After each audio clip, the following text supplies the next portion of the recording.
Hi everyone, welcome back to my channel. My name is Yael and today I want to talk to you about the star card. So this video is mostly for people who are into tarot, but not only, also people who are into Kabbalah and into the idea of letters and the meaning of letters. I'll talk a lot about the letter that is associated with this card, and the letter is Tzaddik. You don't need to know Hebrew, you don't need to know Kabbalah in order to understand this letter. I will make it as simple as possible and I hope you enjoy it. So let's zoom into the card and start this lesson. So the Hebrew letter that is associated with the star card is the letter Tzaddik. And if we flip the card and mirror it, we can actually see that her body resembles the letter Tzaddik. If you have other decks of tarot, you always see the letter Tzaddik that is pointed as associated to the star card. Now, the traditional meaning usually when the star card appears is of spirituality. The idea of connection to the stars, connection to hope, like the guiding star that you have, and all of that is true and fine. I want to elaborate a little more about this connection to the stars. It's not only to the stars, it's also to astrology specifically. So if a person, let's say, asks in their reading something about occupation, you might point them to astrology, or if maybe we're talking about an astrologer, in fact. So the idea of astrology is that when you're born, the stars are aligned in a certain way, and if you're not touched, if you're educated without too much input, you fulfill your mission, you're staying in the same vibration that you are in. But sometimes in life, we have a lot of new ideas that contradict our vibration, and then our vibration becomes split, and we don't do what we are meant here to do. So basically, the star card is kind of a reboot to connect to our natural vibration, to connect to the stars the way they were when we were born. And in some other cards, we actually can see the sun, Venus, Mars, all the symbols, but in the Rider-Waite, which is the deck that I like the most and I think is the most famous, we just see them as stars. So the number of the card is 17, and we have 7 little stars and 1 big star, which is 8 altogether. So 17 is actually an 8, and there are 8 stars, also hinting that this might be associated to the 8th house in astrology, and this house talks about sexuality, life and death, rebirth. So this card might indicate about a rebirth, but a rebirth in a very healthy way. This card traditionally is associated with Aquarius, and in fact this woman pouring the water is a very Aquarius symbol, even though usually it's a man in Aquarian that pours the water out of his pitcher, and usually he has 1 and she has 2, and we will talk about the meaning of these 2 in a second. So Aquarius is also associated to astrology just because usually Aquarius has a very complex mind that understands systems very deeply. But now we can see also the connection in the card, Aquarius, and the stars above her. So firstly, we see her kneeling and looking at her reflection in the water. This has a meaning. So the letter Tzaddik is actually, we have in Hebrew a letter that can be written in the middle of the word, and we have a letter that is the same sound and the same meaning, but if it's written in the end of the word, it looks a little different. So we have the regular Tzaddik and we have the final Tzaddik. Now, this has a meaning to this card because we see her bending her knees, and in the regular Tzaddik, it's almost like it is bent. This says that maybe the person that you're doing the reading for, or if it's yourself, you feel like you're under a lot of burden. You're working really hard. A bent knee shows of being in some labor, working on something. But then when you stretch your knee, when you stand out straight, you get your reward. So in some way, it says that God sees your effort, God sees all the work you're putting into something, and He will grant you your rewards and lift you up when the time is right. So again, this is a message of hope and a message of putting in the good work towards goals that you want to achieve and never stopping to do that. So this card is also associated to the ninth sphira in the tree of life. The ones of you who follow my videos, you know that I talk a lot about the tree of life. And as you know, the ninth sphira is called Yesod.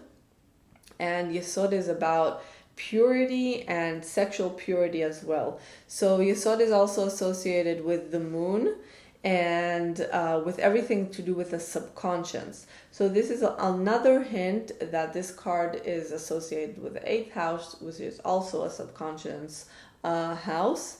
So it's also about dreaming and psychology and hidden meanings, all of that. But what I want to point out is about her nudity and about the fact that it is associated with the Yesod, the ninth sphira. So the word tzaddik, the letter tzaddik that I was talking about before, actually means to be righteous, to be a good person, and to be pure. So it is more specific to say that you're pure in sexual matters.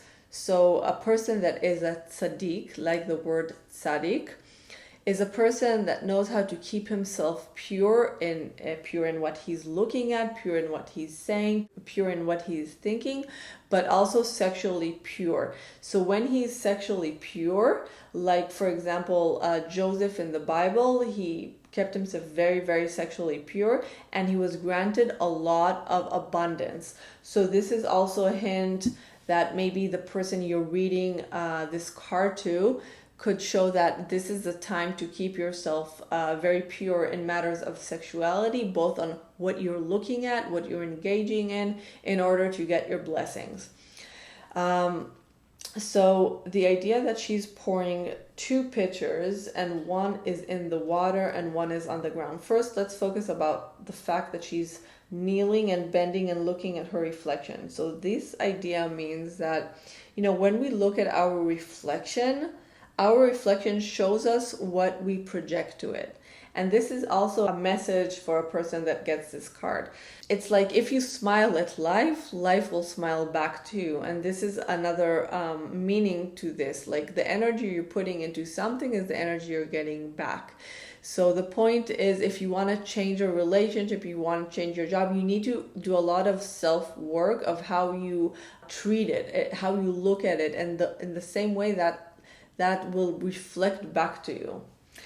The two pictures are similar to the idea that tzaddik has two heads, right? And one head is associated with the connection between you and God, and the other head is associated with the connection between you and the material world, or you and other people. So in the Bible we have the 10 commandments, right? And the 10 commandments are divided to, there are 5 commandments between you and God, and there is the equal commandments between you and your friend, or you and the other people. So this deals with matters of spirituality, matters that are more internal, the way you treat the Creator, the way you treat your inner talk, all of that.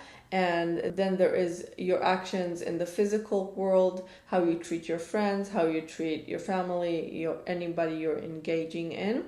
But this idea of pouring water is also associated with Aquarius in terms of sharing something that is coming from yourself. So Aquarius is considered to be pouring water. It's more about pouring knowledge.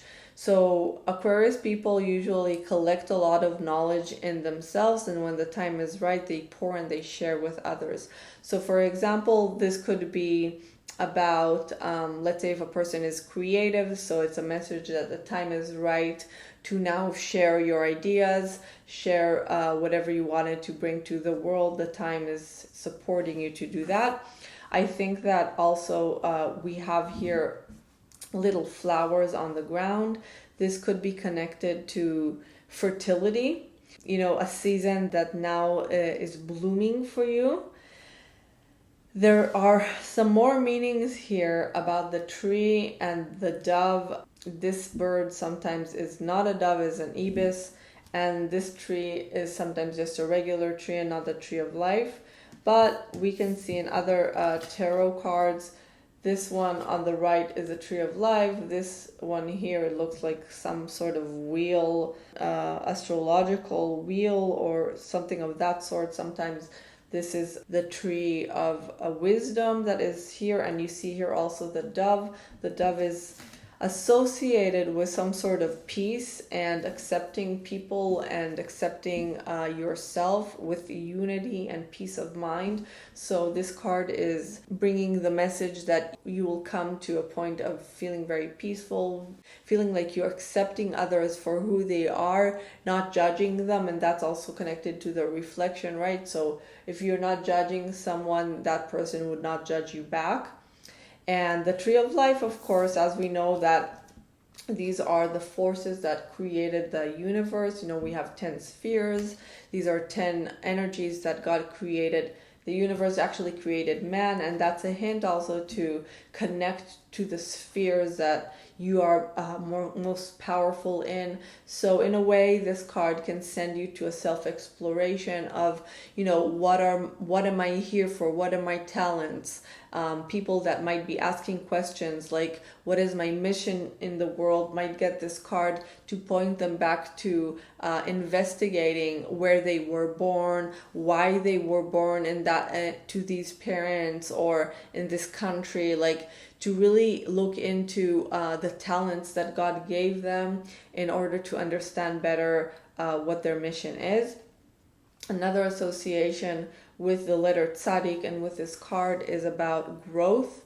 So we can see this water, we can also see it a little bit here. It shows a direction that is growing, okay? Also with the flowers, everything. The letter tzaddik is associated with growth. When we look at the letter itself, it's a combination of two letters, which is nun and yud. So nun is a letter that it's kind of bent when it's created, tzaddik. Nun is associated with the idea of being humble, and yud is associated with the idea of spirituality.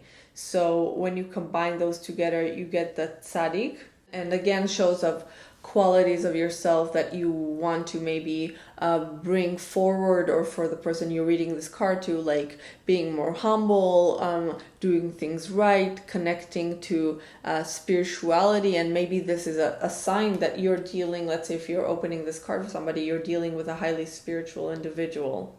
The last important part that I want to point out is about, again, the letter tzaddik and the idea of hunting.